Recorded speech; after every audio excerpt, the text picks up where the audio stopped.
Assalamualaikum warahmatullahi wabarakatuh. Alhamdulillahi rabbil alamin, wabihi nasta'in, wala udwana illa ala zalimin. Ashhadu an la ilaha illallah wa ashhadu anna muhammadar rasulullah.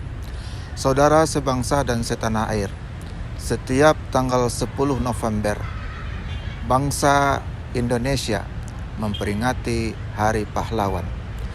Sebenarnya peringatan Hari Pahlawan tersebut bukan hanya dilakukan satu kali dalam satu tahun.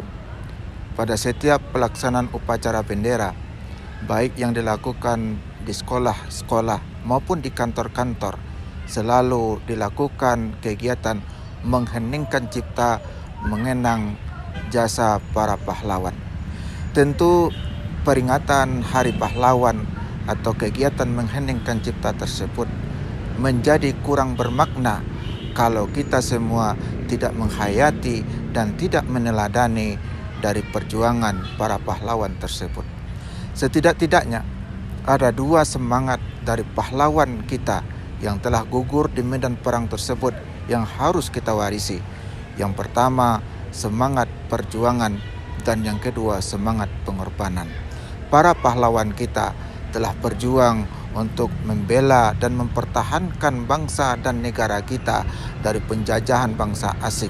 Mereka juga telah berkorban dengan harta, tenaga, bahkan nyawa telah mereka korbankan untuk mempertahankan bangsa ini. Saudara sebangsa dan setanah air, kalau kita kaitkan dengan ajaran Islam misalnya, ternyata membela tanah air itu adalah bagian dari ajaran Islam itu sendiri. Setidak-tidaknya kalau kita membaca Piagam Madinah, Rasulullah sallallahu alaihi wasallam merumuskan salah satu keputusannya adalah setiap warga negara berkewajiban untuk membela dan mempertahankan negara Madinah dari serangan bangsa luar atau dari penjajahan bangsa asing. Para ulama membagi tingkat persaudaraan itu menjadi beberapa level. Level yang paling bawah adalah al-ukhuwah al-makhluqiyah, yaitu persaudaraan yang dibangun atas dasar sesama makhluk ciptaan Tuhan. Kita sesama makhluk Allah, baik itu dengan hewan, dengan jin dan lain sebagainya, diajarkan bagaimana kita menjaga adab, punya tata krama dengan makhluk-makhluk lain, baik yang bisa kita lihat maupun yang tidak bisa kita lihat. Dalam sebuah riwayat diceritakan bahwa ada seorang yang punya dosa yang sangat banyak, tapi suatu kali dia melakukan sebuah kebaikan, menolong anjing yang kehausan.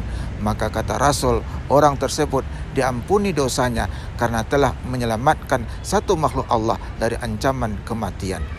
Yang kedua, ada persaudaraan yang kita sebut dengan al-ukhuwah al-basyariyah, persaudaraan yang dibangun atas dasar sesama manusia. Rasul mengajarkan kepada kita bagaimana dengan sesama manusia, baik yang seagama dengan kita maupun yang tidak seagama dengan kita. Kita menjaga hubungan baik, kita saling menjaga, kita saling membantu, saling menolong sesama manusia tersebut. Dalam sebuah riwayat juga disebutkan bahwa Rasul sallallahu alaihi wasallam mengajarkan seorang sahabat untuk selalu berbagi dengan tetangga, meskipun tetangga itu adalah orang yang tidak seagama dengan sahabat tersebut.